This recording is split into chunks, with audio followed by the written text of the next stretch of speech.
Now that we understand the background, we will go deeper into a specific type of software monitoring data, software logs. We begin by accessing and locating this data. Log data is an integral part of understanding software behavior, but where that data is located depends on the software's environment. In today's world, software is everywhere, on our PCs, phones, smartwatches, washing machines, cars, and even in the cloud. As a result, logs can also be generated anywhere. Log data can be classified in two dimensions. One, device-side logs versus server-side logs. Device logs are generated on individual devices, while server logs come from centralized systems. 2. Supplier logs versus customer logs. Logs managed by the software supplier are typically easier to access, while those on the customer side often present challenges. Server-side logs are generally the easiest to collect because they are centralized and under the supplier's control. In contrast, device-side logs require access to the physical device or for the device to send logs back to a server. This process can be complex, especially for customer devices, which may introduce privacy concerns and legal complications.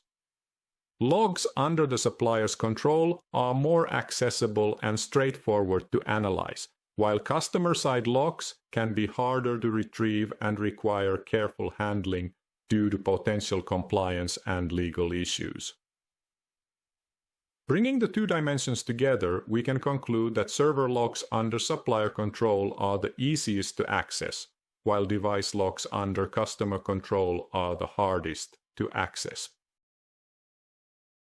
Log data location can vary significantly depending on the operating system. For example, on Linux servers and devices, there are well-defined standard log directories. The /var log/directory serves as a central location for system, security, and application logs. This includes system logs. Files like syslog or dmesg provide general system messages and boot logs. Security logs, files like auth.log and secure track authentication events and security-related activities. Application logs, logs for specific applications such as web servers, e.g. NGINX or Apache 2 or databases, are also stored here. For example, you might find nginx/access.log or mysql/error.log. In Android-based devices, logs are often stored in the data directory. This is the default location for system and kernel logs on these devices. In terms of log file types, they generally fall into three main categories. 1. System logs. These include syslog and dmesg for system boot and kernel-related messages. 2. Security logs. Files like auth.log and secure record authentication and security-related events. 3. Application-specific logs. These include logs specific to services or applications such as web server logs or database logs.